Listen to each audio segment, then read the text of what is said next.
Je suis Sandrine Lagarde, maraîchère en maraîchage diversifié, agriculture biologique, à Fauvernais, en Côte d'Or. Globalement, dans notre société, et essentiellement dans les milieux professionnels quels qu'ils soient, une femme doit faire ses preuves. Elle a à faire ses preuves un peu plus qu'un homme.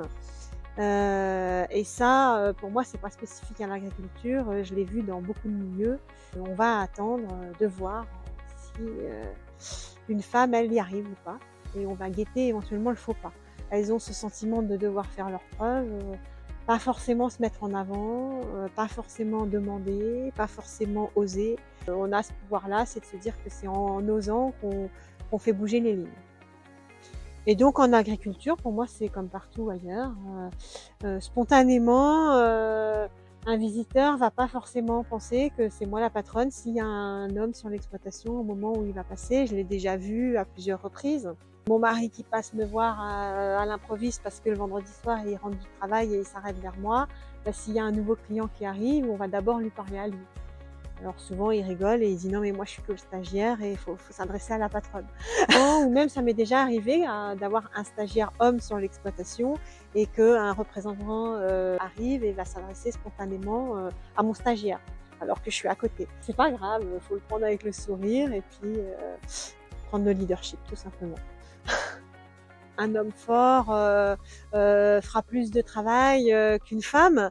C'est pas forcément vrai. Je l'ai vu sur les différents stagiaires qui sont passés. C'est sûr qu'il y a une force physique chez les hommes qui est indéniable. Mais c'est pas grave, on trouve des astuces, on travaille autrement, pas forcément moins vite, pas forcément moins bien. Et puis des fois, on travaille peut-être aussi de manière un peu plus méticuleuse, un peu plus précise, soignée. En termes de préparation de la vente, les femmes, j'ai moins besoin d'expliquer comment je veux que les légumes soient préparés. Voilà, il y a des choses qui vont être plus évidentes.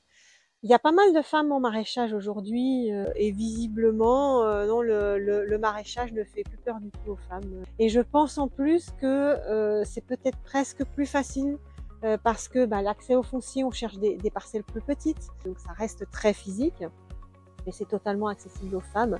Le tout, c'est de trouver des astuces. Voilà. Et c'est rigolo parce qu'on en discutait avec une collègue sur une réunion où on se recroisait et elle, par exemple, elle me disait, mais moi, certes, elle le porte une fois pour l'amener sur le lieu de la pépinière, mais après, elle le coupe en deux, c'est-à-dire que l'idée, c'est de ne jamais avoir à lever le sac en entier. Moi, spontanément, je prends dedans et avec un récipient et je verse.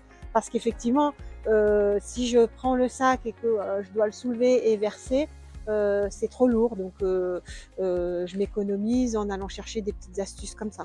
Avant, j'ai travaillé dans l'amélioration des conditions de travail globalement et il faut jamais oublier que c'est quand on adapte des conditions de travail un petit peu difficiles et trop physiques, quand on les adapte aux femmes, c'est là qu'on arrive aussi à améliorer les conditions de travail pour les hommes et à éviter qu'ils s'abîment au travail. Donc les femmes dans un milieu professionnel ne peuvent que améliorer les conditions de travail.